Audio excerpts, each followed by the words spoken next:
How's it going, everyone? It is me, Stateside, here with a new video. We're going to be taking a look at every Premier League club's Player of the Year and what their next destination will be, whether it be Premier League or abroad. Starting off with Arsenal, we're going to take a look at Martin Odegaard, the Player of the Year winner for the Gunners.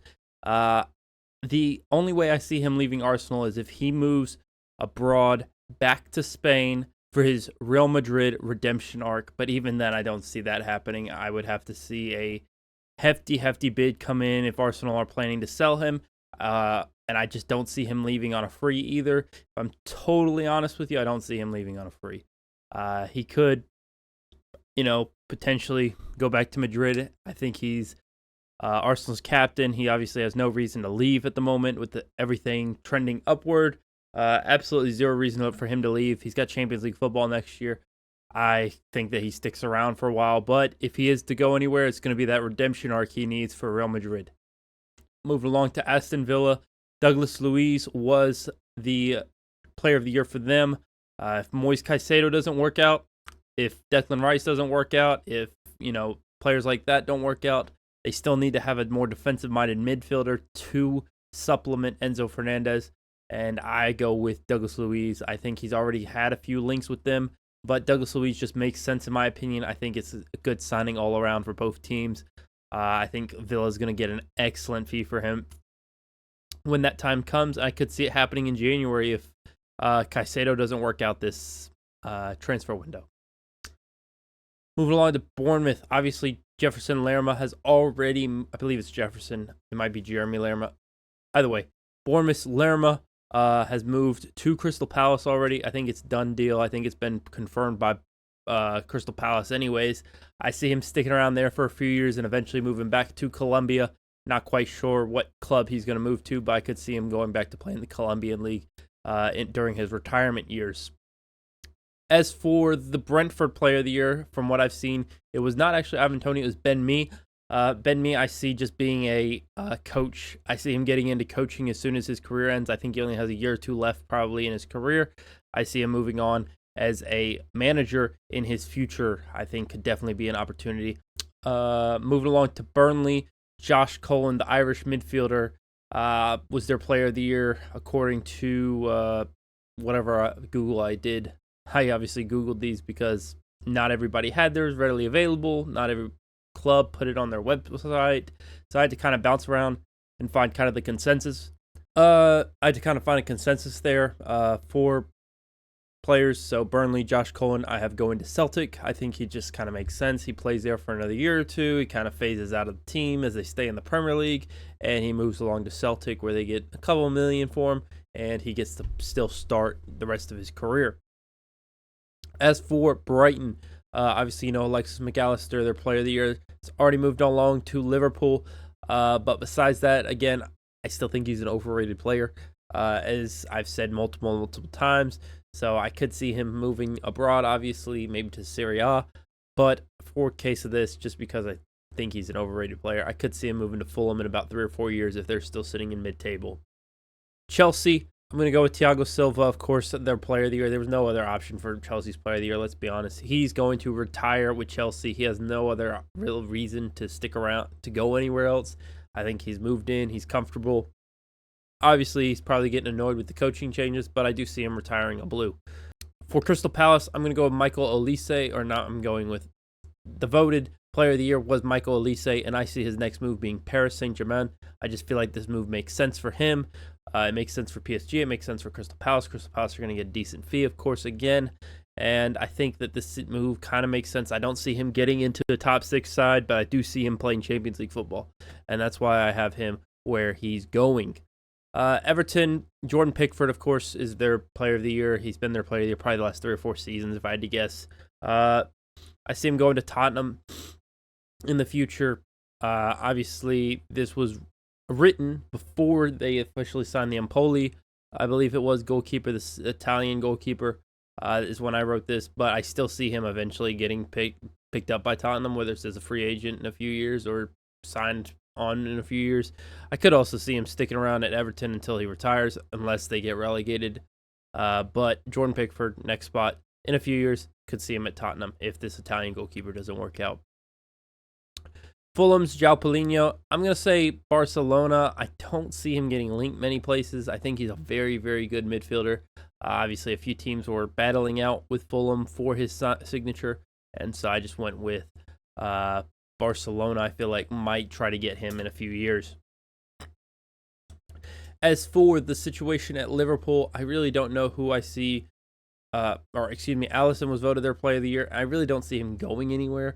So I'm going to just say he's not super old, so he could go replace an older keeper. I'm not sure. I wanted to say like a Bundesliga team, but he won't go there. I think he might retire with Liverpool or eventually move along back to Brazil. Maybe goes plays Flamengo, Santos. I don't know what club he grew up playing with, if he grew up playing in Brazil. But probably goes back to Brazil here in his late 30s. Could also see him move back to Serie A, go play for like Lazio or something of that sort, similar to like a Pepe Reina route. Speaking of which, Pepe Reina is still playing, which is absurd to think about. As for now for Luton Town, we've got Tom Lockyer. I see him, the Welshman. I just see him moving back to Cardiff City. It's where his boyhood his boyhood club. I just see him moving back to Cardiff City, playing out the rest of his career there in a few years. This one just makes sense to me. Tom Lockyer, Cardiff City, just go ahead and nail it down. Sign the paper now. Manchester City, Holland. Based on if Mbappe doesn't happen, which is looking less and less likely over the years, I'm gonna say Holland goes to Real Madrid. That's my pick for Holland. I don't see who else forks out the money for him. I don't see him going to PSG. Of course, if PSG want to keep Mbappe, like I imagine they kind of do, although they might be getting fed up with him as well when it comes to this contract negotiation and the constant links and the constant, I want to leave, I don't want to leave. They might just sell him and maybe go for Holland in a few years, but I don't see him going very many other places other than here at Manchester City or Real Madrid. I'd love for him to go to Real Madrid this summer, but that's obviously not going to happen.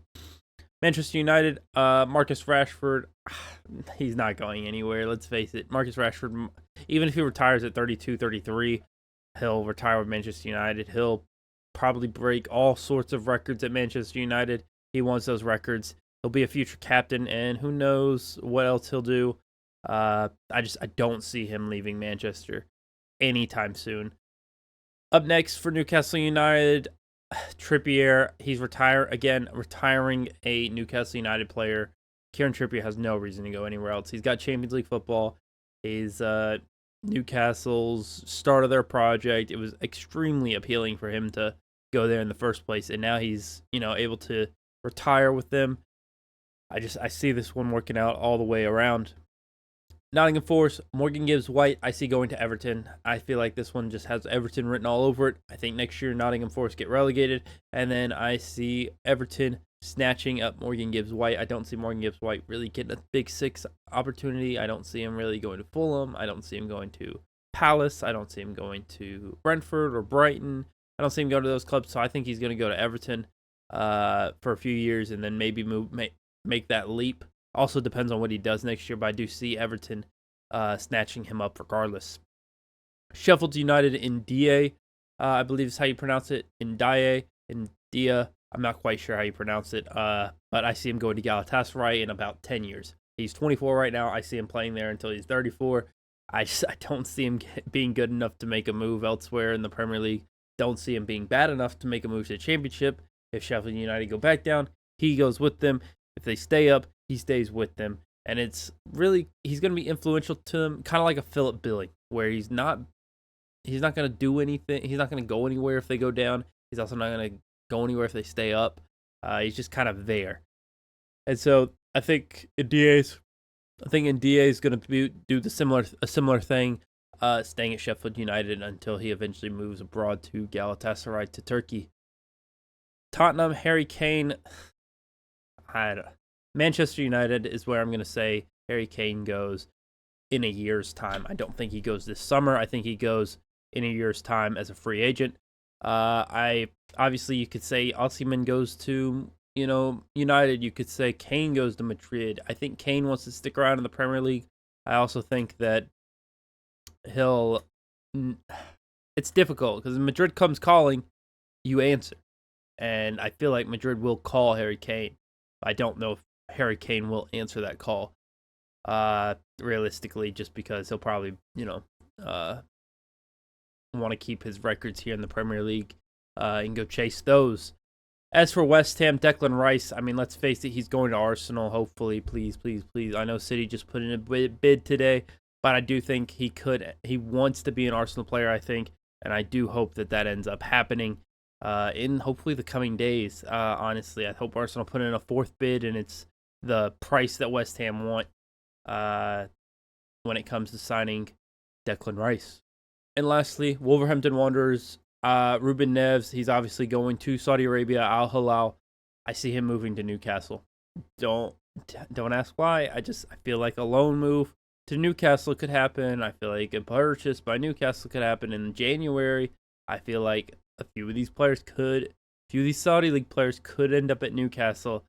I do feel like it's a little bit fishy, but I do think that it would be a good opportunity for Ruben Neves to revitalize his career and really go push for a trophy with West Ham, with Newcastle. And I definitely think that's a real chance of happening here in the coming months or even year. But anyways, let me know what you guys think. If you agree or disagree, let me know in the comment section down below. Hit that subscribe button so you never miss another video. We're currently at 64 subscribers. I'd love to get about 70 by the end of the week, by July 1st. That will be, Saturday? Yeah, Saturday. I'd love to have 70 subs by July 1st. But anyways, let me know what you guys think. If you enjoyed, again, and comment down below where you think some of these players should go, or if you think somebody else deserved a player of the year shout that didn't get voted it, and you think they're on the move, let me know that too. Anyways, I'll see you guys in the next one. Peace.